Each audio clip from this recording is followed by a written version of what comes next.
Welcome to another episode of The Switch, the podcast where we explore the dynamic world of talent management for social impact organizations. I'm Dr. Nana Atokatha Ashmond Brew, Managing Director for Marketing and Strategic Communication. I'm so excited about today's conversation because we're diving into the evolving landscape of HR for nonprofits with two incredible leaders that I have the joy of working with. Joining me are Samanatha Justice Kelley, Managing Director of HR Outsourcing, and Shaneka Stanley, Team Leader and Senior Consultant. Both Samanatha and Shaneka are seasoned HR practitioners who have been with nonprofit HR for many years. They started as consultants, working directly with clients, and are now in leadership roles working alongside our cadre of experts who are guiding teams and shaping strategies for our clients. In this episode, we talk about how HR has evolved for social impact organizations, what's on the horizon, and what drives them as both HR experts and people leaders. It's a fun, insightful, and inspiring conversation that I know you'll enjoy. Plus, it's a great opportunity to get to know two of our team members a lot better and hear their unique perspectives. Learn more about nonprofit HR powered by One Digital and how we've served social impact organizations with their people management priorities for over 25 years. Visit nonprofithr.com/onedigital. Thank you both very much for being here. This is so exciting. I get to spend some time with my colleagues, you, Samantha, and also Shaneka. I know that our listeners are going to learn so much from both of you. You've both been at nonprofit HR even before I got here. I've been here for 6 years, so I'd love for you both to just share a little bit about how long you've been with the firm and what your role is right now before we jump into your questions. Yeah, sure. I have been with the firm 11 years as of last month, and it has been such a fun and amazing journey seeing the evolution of HR as a field within the nonprofit sector, and also just seeing the evolution of a virtualized workspace. When I started with the firm, a lot of my client meetings were handled by conference call. Zoom was not a thing at the time, and so we had to be very effective and proficient over the phone, and we were so. I love how we have ventured into using several different mediums and channels to provide both strategic and operational HR support. And I'm really, really proud to be leading this outsourcing arm as the managing director. Thanks, Samantha. I'll go next, I guess. Shaneka, I have been with the firm it'll be 12 years in December, which is crazy and amazing all at the same time. And as Samantha shared, I agree. Like the biggest shift I would definitely say has been technology. When I started, I was on site with clients that were mid-sized clients, but everything was very manual. Like there was a lot of paper pushing, a lot of, manual working with actual personnel files, as they were called, right? So the technology and the shift that we have made since then as we support our clients has been exciting. And it's been a little bit challenging, particularly with some of those smaller clients, but everybody has generally been open to the advice and the support that we've been able to give them. And it's been a great ride. It's definitely been a big shift in how we support our clients. Wow. I mean, I love that. And, you both have talked just a little bit about how HR outsourcing for nonprofits have changed over the last years. Outside of the technology, what other trends or shifts have you noticed that are reshaping how we, in particular, support our clients since we are an HR consulting firm? Sure, yeah. Shaneka touched on that dirty word personnel, which was a thing. And this idea that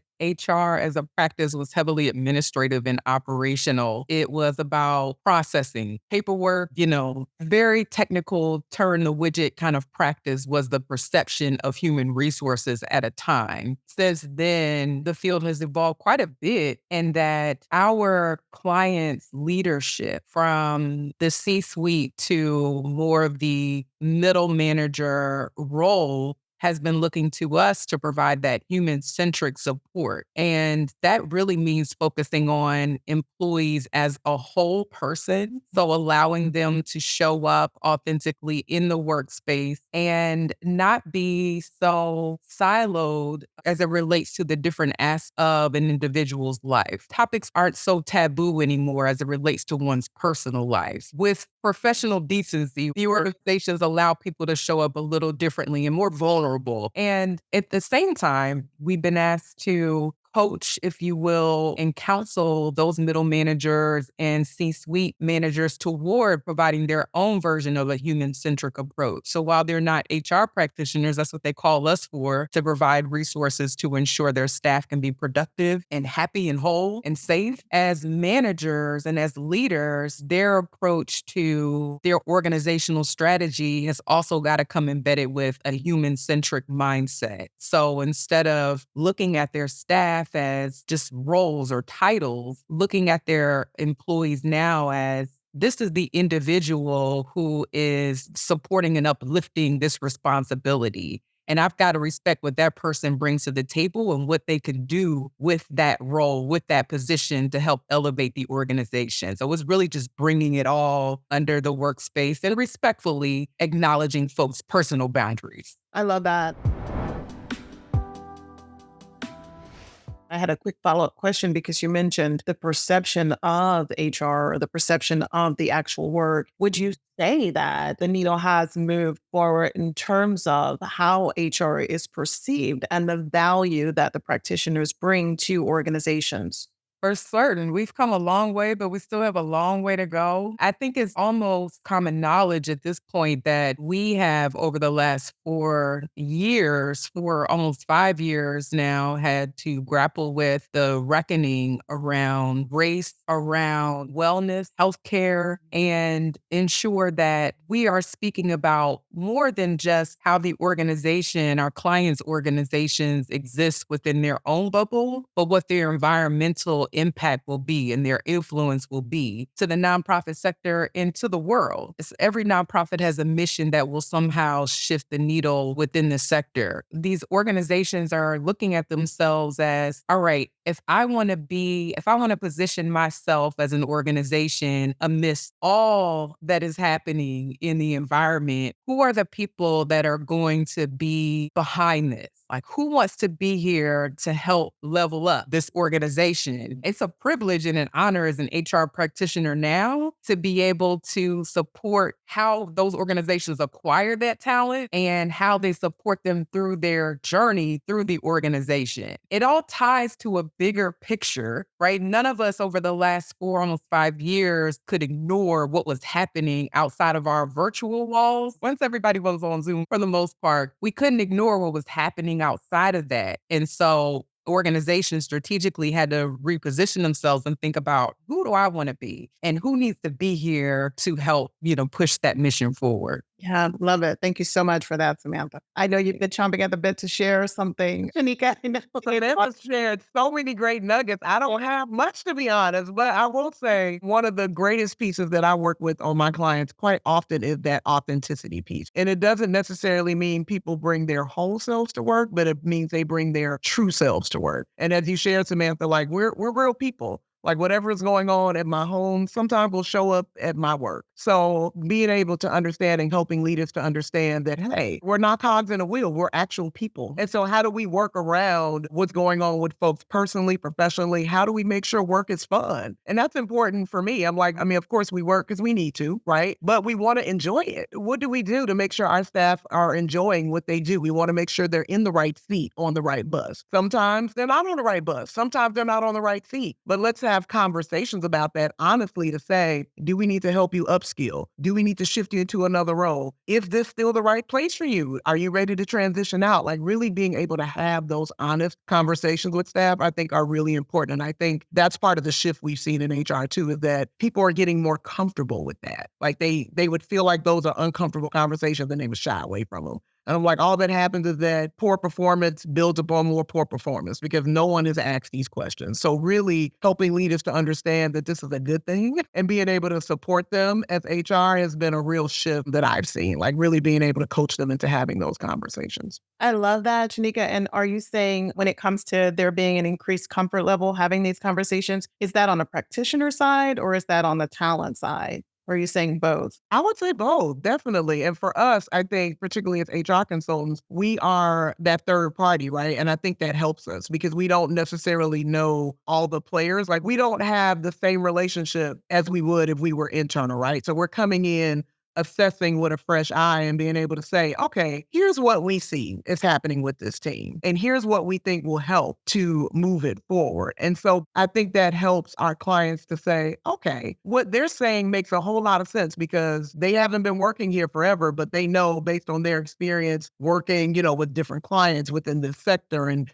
just different situations, this probably will help us, right? So I think that really gives them, us having that bird's eye view from a third party, really gives them, I guess, a different level of trust, if that makes sense, to be able to move forward with having some of these conversations. So I think it comes from us being able to say, hey, we've seen this work, and them saying, okay, we've tried other things. Let's see how this works. So it's really from them listening to us, and then on the talent side, them being able to say, okay, here's what we might need to do to move our staff forward. I hope that makes sense.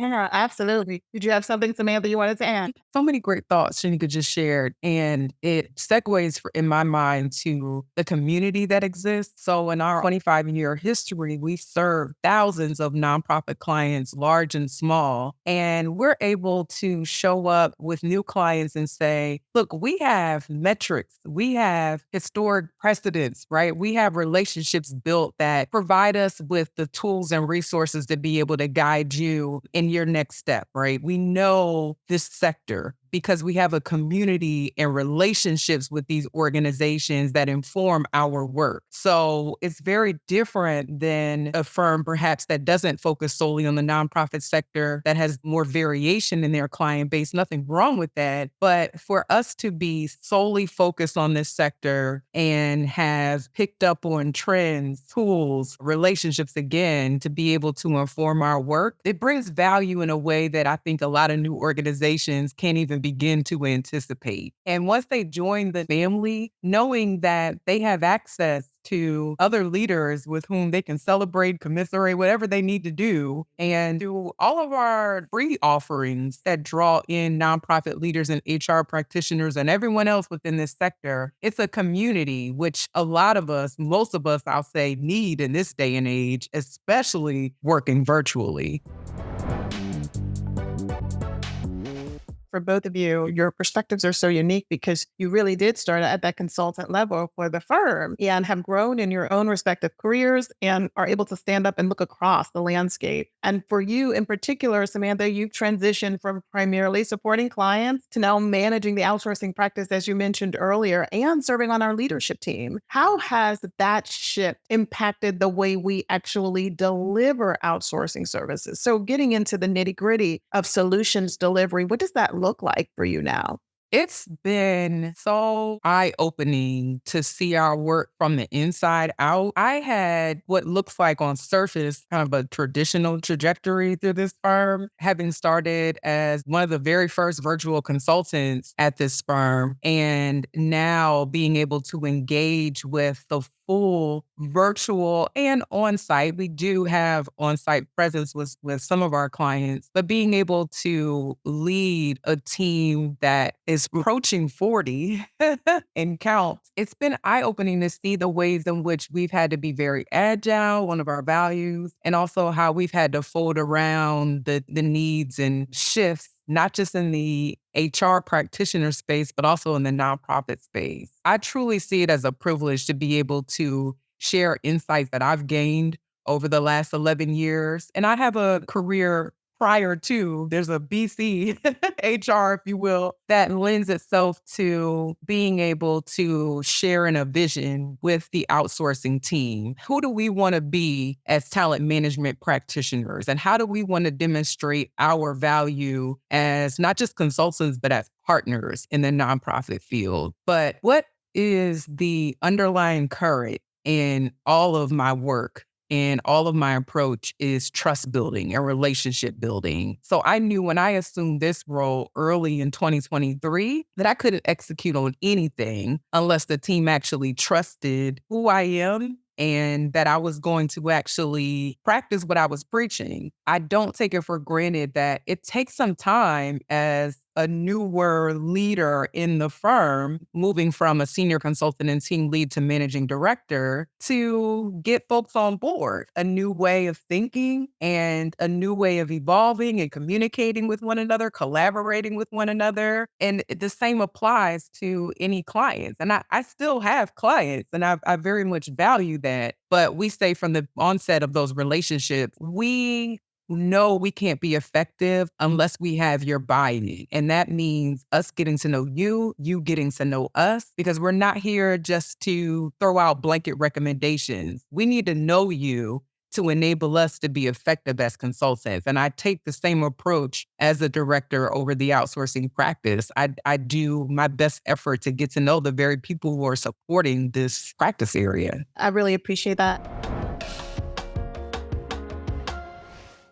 One of the things you and both Shaneka have talked about is employee trust, or having that trust in your stakeholders, whether or not it's your counterparts or your colleagues or your direct reports. Have you seen that trust itself has become more essential internal to organizations as a result of the shifting tides? I can just remember myself as, an employee with over 25 years experience. Trust was not always a core ingredient. It certainly did not come up often in terms of trust-based environments and trust-based cultures. And so I'm wondering, from that perspective, when it comes to trust, how have you seen that shift? I'm going to hand that to Shaneka. Answer authentically. That is funny. Okay, so how have we seen the shift with trust building? We were saying before, like, trust is essential, right? Like, we're coming in as a third party. They don't know us from anybody, right? But they'd usually come to us from a recommendation. Some of them come to us cold. So it really is important to just listen. That's the best way I have learned to build trust initially, is to listen, to understand, and not to just jump in and interject, but just say, just so they know, okay, someone is coming in to try to understand us first, and then I can come in and say, okay, here's how I suggest we move forward. But I think it's really important to listen and for them to feel understood, because we get a lot of organizations that have HR trauma. Maybe their internal HR or other consultants they've worked with have just kind of laid down the hammer and said, you're going to do this, you're going to do that. And it's important, when you're trying to build a culture, is to learn people. Not just coming in with, here are the rules, right? Compliance is different. Like, of course, compliance, these are the things we have to do. But when you're trying to build culture and processes, it's important to listen and learn people to understand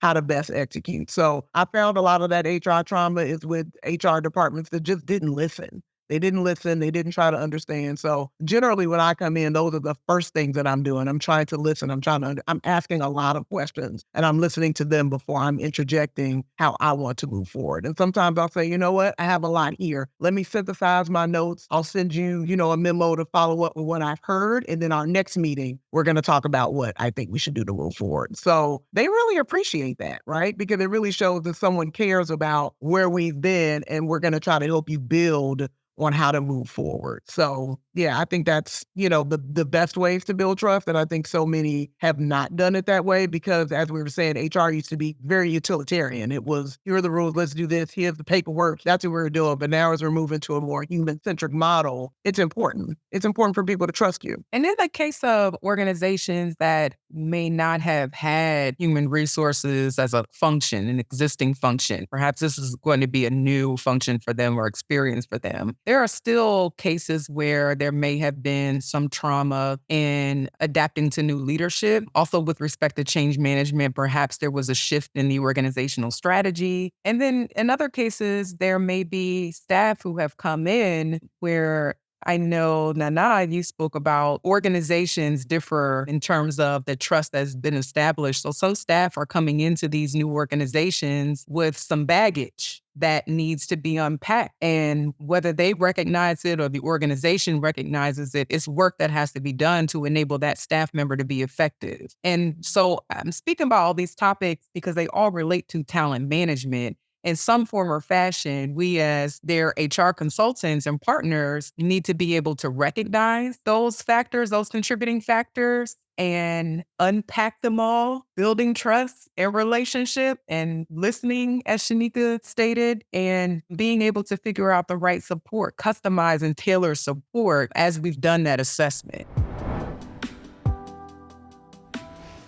They've said over the years that HR consulting and HR work as a whole has become much more complicated and more nuanced as well. And I know adding that to operating in a nonprofit space and the uniquenesses that come with a nonprofit, I can only imagine that it's even more nuanced. And so, Shaneka, for you, considering you're in the thick of it with client work and you also supervise several practitioners, how do you balance the demands of direct client work with leading and developing your team as well? That is a great question, Anna. And I will say one of the things, Samantha and I have been working together for almost the whole 11 years you've been here, Samantha. And one of the things I remember learning from you early on was about setting boundaries. And so I feel like I've gotten really good at that, y'all. So setting boundaries and prioritizing my time have been really paramount for me. One other thing I've learned since I've been here at this firm, we've done a true colors assessment. And so I found that the gold, which is the people who are more structured, is my least, right? So I have to really lean into that. I'm definitely a true blue. I'm the feelings person. Those are the things that really help me, like as I manage,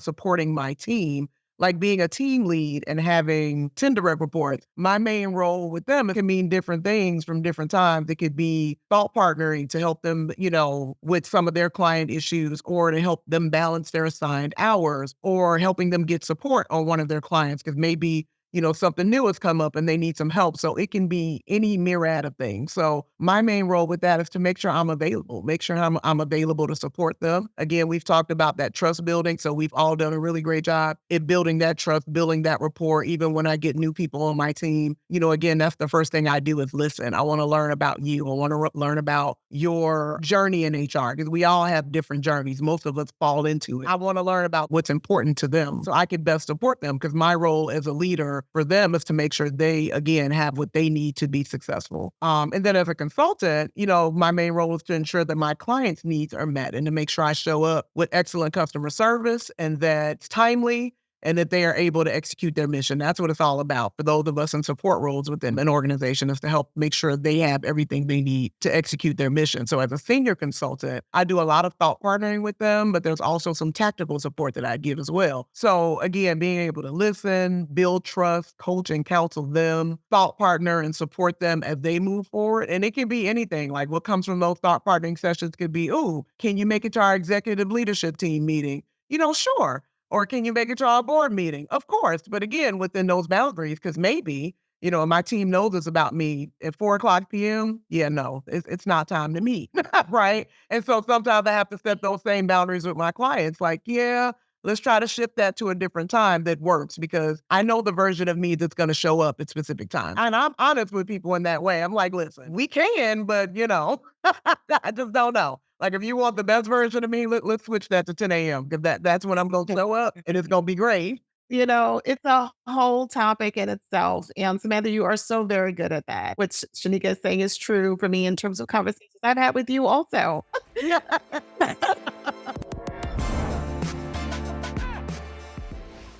You started out, Samantha, talking about some of the changing aspects of the landscape in terms of being fully virtualized or not. We all survived the pandemic, which was the most, catastrophic thing to happen in my lifetime for sure. What are the biggest challenges and opportunities you see nonprofits seeking outsourcing support for in the future? The future is now. That's so cliche. I did not mean to say that very cliche statement, but it couldn't be any more true. I think that everybody tends to, with seasonal transitions, start shifting their mindset and thinking about new beginnings. And we are absolutely in that space, not just with that outsourcing, but in the talent management field. There's an HR cycle that happens. Speaking to all my HR practitioners, exactly what that looks like. But going into early part of this year, perhaps there's some budgeting happening within respective organizations where you want to think about, Shaneka mentioned this earlier, preparing staff for what's next, whether it relates to reskilling, upskilling, helping them to adapt to new technologies that perhaps that's another budget line item that your organization is planning to take on and implement, whatever that may be. How are you preparing your staff to be able to work with the newness of it, right? New tools, new technology, new approaches, all in the name, hopefully, of efficiency. And also, there is so much conversation around what AI is going to do to us, but the mindset from my perspective should be, what can we do with it? And what opportunities will it create? People talk this way about the internet. I can remember we have figured out how to make it work for us. And the same thing rings true for artificial intelligence. There are some jobs that will be impacted differently than some others, but it is allowing us to take care of some of those tactical or more rote tasks and opening up the opportunity for us to think with clear minds and creatively. So there's several written pieces, blogs, podcasts. Everybody's talking about this. My perspective has just been, what can we do with this to help elevate us? When I mention us, I'm talking about everybody in the workforce. Bringing it back down to human resources, it's important that we work with our client organizations to understand how to prepare staff for that. Everybody can go, but everybody who's willing to go and move forward needs to have the right tools in place to be able to move with the organization in their next phase. So, there's several ways about that. And I think learning and development is probably the more traditional terminology we use with regard to that. But reskilling and upskilling to prepare for new technology is major. It's critical. Are you seeing clients have less of an understanding of where they're going and are figuring it out as they move along versus having more of a strategic plan for 3 to 5 years? I think it's a yes. And our clients, this nonprofit space has to move so quickly for so many different reasons. When it comes to making change in this world in any way, nonprofits got to be able to respond to those ever evolving and shifting needs. Those organizations aren't carving out the space to adapt new tools and just carving out time. They have the right boundaries in place to look at, why are we doing what we're doing in the way that we're doing it? Is it because it's always been this way? Or is it because it's really working for us? Or is this an opportunity to just examine, we could be better in this regard? And it's not until a nonprofit or organization is willing to just take a pause and examine those things, whether we're talking about their employees who are out in the world, right, getting that firsthand experience for the organization, or some of the more virtual roles, right, that are administrative, operational, whatever it may be. Everyone collectively can agree to just take a step back and think about the ways in which they approach their work. That's the way to get the collective to move forward. There are some who are resistant because they think about it in terms of cost and time, because time is money too, but there is no way around it. So like that child song, going on a bear hunt. You can't go over it, can't go around it. You got to go through it. So little by little, adapting to new approaches and experimenting a little bit is a way to go. Did you just refer to going on a bear hunt? One of my favorite as a child. I have another question for you both, and it's all around complexity of work and the need to collaborate internally with other spheres inside organizations. And I know we do a lot when it comes to integrated solutions and making sure that, what you're adding to this side, you're also considering for the other side. Can you speak to that and the importance of integrated services? And why has that even occurred at this stage? Ooh, I have a great response for that, Atokatha. So, because I just had this week, I have it every week just about. Dr. Antonio Cortez, who is a great friend of mine, it's so amazing to have these integrative services. I have an employee of one of my clients that really needs some one-on-one coaching. I didn't know if we did that, but I said to him, hey, here's the email I got from the manager. Let me know what solution we can offer. Here's what I'm thinking, but I'm really curious as to what you're thinking. And it's a newer employee that has had some issues with some microaggressions, and I sent it to him and he said, okay, great. Here's what we can do. And he gave me 3 different ways we can do it to work within the client's budget. And I was so amazed by it. I was like, yes, this is exactly what we need, because I can give them options And either way, these will be great supports for this employee. So having these integrative services where we have specialized folks, like whenever I throw something their way, they throw me something right back that is amazing, whether it's something that I can do or they can train me to do it, or they can say, you know what, we'll jump in, let me know how much time we got and we can handle it for you. So I think that is definitely a value we have here. Because in outsourcing, we're typically generalists, and some of those specialty items, we have different business units that can help us manage, whether it's recruitment, executive search. I think nonprofit HR kind of stands out from the rest just based upon the fact that we have such amazing colleagues that we can lean into their specialties. Particularly when it comes to managing the resources associated with engaging with other teams within organization. Also maintaining that cohesive experience for the client so that they still feel as if they are getting that specific support from their primary consultants while also benefiting from our wide cadre of experts internally. Yeah, that last piece, we'll lean on the expertise of our colleagues in spaces where we may know enough to be dangerous, but we know we have some colleagues who can really, execute on that thing. And it applies across the board. Even just speaking about the outsourcing practice, Shaneka is one of a group of team leads who both balance their client portfolios and that support, as well as the support and leadership they give to their team members. And that means they've got several direct reports who engage on however many other nonprofit clients, right? They've got several nonprofit clients they're supporting, and then colleagues within the outsourcing space that they're interacting and collaborating with on a regular basis. And then there are points in which the client engagement has got to expand beyond just outsourcing. We've got to lean into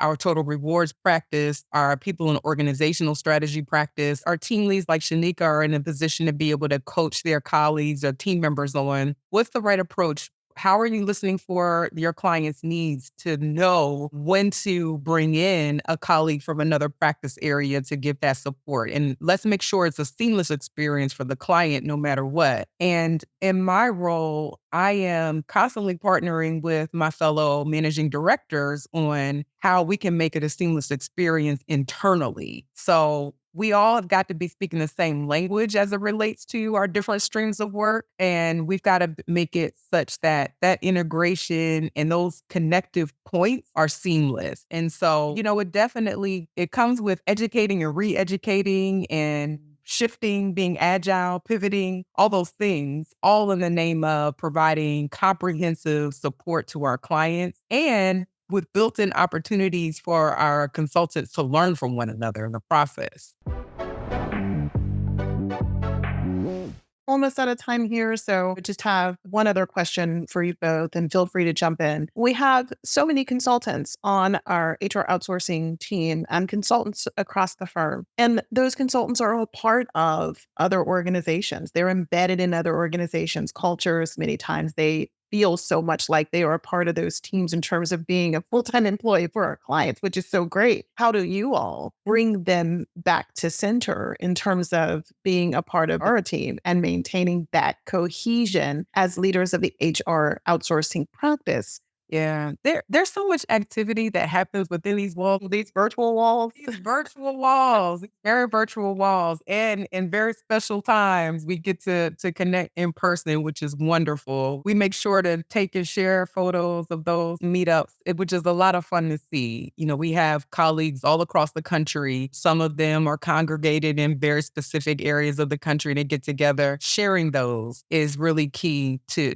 provide some connective point. We are real people, right? We have to remind ourselves. But also just within the virtual walls, we have so many affinity groups where people with like-mindedness and interests can connect at their own pace and at their own comfort level. We share internal communication firm-wide. And also within the outsourcing practice, we take a lot of opportunity to celebrate clients and colleagues and the work that they're doing. And also in our team meetings, making sure there's opportunity for people to connect in small groups where they might not have had the opportunity to do so otherwise. Always, again, going back to that connective tissue, finding points to bring folks together. Thank you so much. Shaneka, did you have something to add? Just a bit. Samantha covered it pretty well in all the different ways we connect with one another. But a lot of my team, and I know other teams do this as well, just have little coffee chats with each other, right? Like we do have a team chat where we check in every day, but also I'll see on calendars, check in with this person. And they don't work on teams together. They're just, maybe they worked together in the past and they just want to check in and say hi. And there's a lot of that. And we've done a lot of encouraging of that. And so when I see it on calendars, I think it's amazing because it's like we really have to work within these virtual walls to keep those connections because we can't just stop in an office and say hi and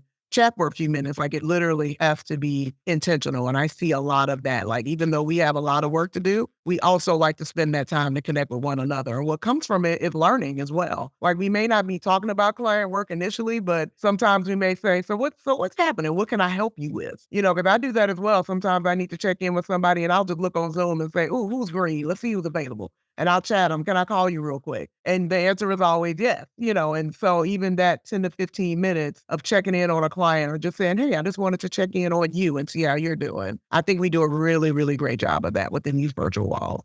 Before we head out, I just want to toss it back to both of you. Do you have any closing thoughts for those who are listening? And in particular, for those who are listening within the nonprofit space, how would they know that nonprofit HR outsourcing is the right practice for them? I would say the biggest thing that I see like with clients coming in is that they need support. They need those extra hands on deck. Like HR is so vast, right? And many of our nonprofit clients don't have really huge teams. It might be, HR of one and they have 100 or 200 employees. So one thing that we can always do is give you that extra bandwidth, give you that extra expertise, right? For those projects that you're like, ooh, we need to get this done, but we haven't had the time. We're great to lean in on that, right? Or we're great with smaller organizations that have never had HR. As Samantha mentioned earlier, like we do work with lots of clients that have never had HR as a team. Like everybody's been kind of doing it bits and pieces. So now you have this firm that's been doing this for almost 25 years that can really give you all we've got, right? Like as we come in, we listen, we learn, we build that trust, and we're able to give you all the support you need, whether it's compliance, whether it's building processes, whether it's helping turn around your culture. Like we do all of those things. So there's not a thing that a nonprofit could need within the HR lifecycle that we can't give. And we've worked with organizations of all different sizes, all different missions, like everything. So it's like, we got it. We got you. And we can do this no matter what it is you need, whether it's extra capacity or building it from the ground. We got you. I love it, Shaneka. And I'll just add to that, we are not your typical HR. You can't just pull us off the shelf, right? The virtual shelf or the brick and mortar shelf. What you get is a tailored approach to your talent management support. And in all we've talked about together here around listening to needs and adapting what we know as best practices to what your organization is really asking for without having to ask is what we do best. We customize everything from the team of support you'll have to the actual tool or template you might end up with, right? And on a bigger level, being able to strategize with you in ways that you might not have had internally as a resource. We're able to strategize with you from a bigger picture, 30,000-foot view, all of the history and precedents that we have gleaned over the last almost 25 years. And as my kids would say, period. Thank you, Samantha. Thank you, Shaneka. This has been a true delight, and I'm so excited for our audience to hear this conversation. And that wraps up today's episode of The Switch by Nonprofit HR, powered by One Digital. A huge thank you to Samanatha Justice Kelley and Shaneka Stanley for sharing their insights, experiences, and passion for HR and leadership in the social impact space. It's inspiring to hear from colleagues who truly embody the heart of what we do at Nonprofit HR. I hope you enjoyed getting to know Samantha and Shaneka as much as I did and took away some valuable perspectives on the evolution of HR for nonprofits, the challenges we're tackling, and what's next on the horizon. If your organization is navigating HR challenges or looking to strengthen its people management strategies, we'd love to partner with you. Our HR outsourcing practice is here to help social impact organizations meet their goals with innovative and tailored solutions. Be sure to subscribe to The Switch wherever you get your podcasts, and don't forget to share this episode with your network of HR and nonprofit leaders. Together, we can keep advancing the work of social impact organizations. Thanks for tuning in, and we'll see you next time on The Switch. Looking for information about nonprofit HR powered by One Digital? Visit nonprofithr.com/onedigital.